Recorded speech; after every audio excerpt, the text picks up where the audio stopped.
Breaking news out of Alaska, where that report involving Sarah Palin has now been released. A legislative committee investigating the governor has said she unlawfully abused her authority in firing the state's public safety commissioner. This was an investigation that began in July when Walter Monaghan, who was in charge of public safety, was essentially terminated by Governor Palin, and then he reported that the reason he felt he had been fired was because he had not dismissed Palin's brother-in-law, who had been involved in a very nasty custody dispute with Palin's sister over the last 2 years. That prompted an investigation which Sarah Palin said that she welcomed and that she would cooperate with.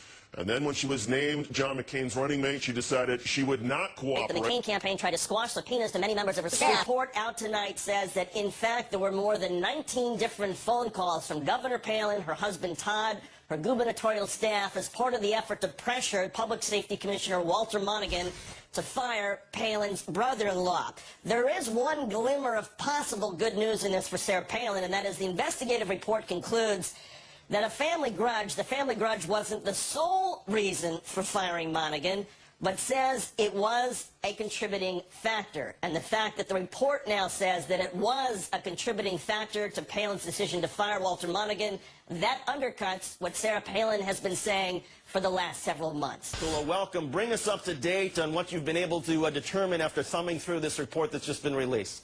Important thing I think readers or viewers should understand right away is the committees that release this are bipartisan committees. This is not like Washington where one party or the other is in control. The legislators who release this are bipartisan. The Senate President is a Republican.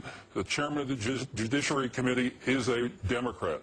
So in other words, you have a bipartisan commission that is signing off on a report that says essentially Sarah Palin broke state law.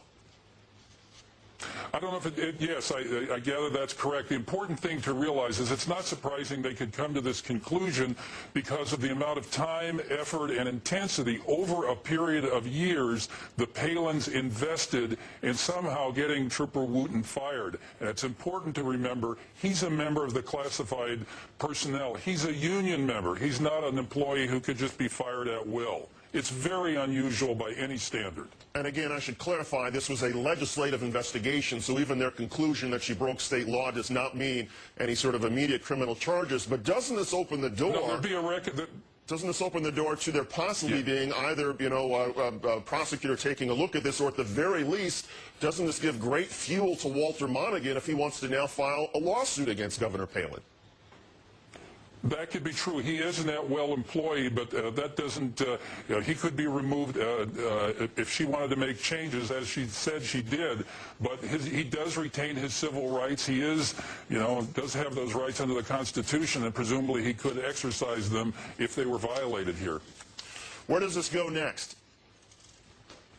I think the clear thing is it's going to be intensely political, and it's going to be in the presidential race and all over the United States, the kind of headline that you suggested. If I could make one thing clear to the viewers, I think that's really important, and that is this is another example of the trouble the Palins have had of separating their personal life from their political life. The per diem, the living at home and accepting money from the state, the use of the private email accounts for state business. These are all examples of how the Palins, Sarah and Todd, have had a very difficult time separating the personal from the professional. And Michael, just to be clear, I mean, the Palins had a choice. This summer, Sarah Palin could have come out and said, yeah, you know what, I didn't like that trooper. I didn't like what he did to my sister. So, of course, that was a factor in why I tried to get rid of him. But she didn't say that. She said, no, I got rid of him because I wanted to move the department in another direction, or because he did some things that weren't under my authority, even though we found out later they were.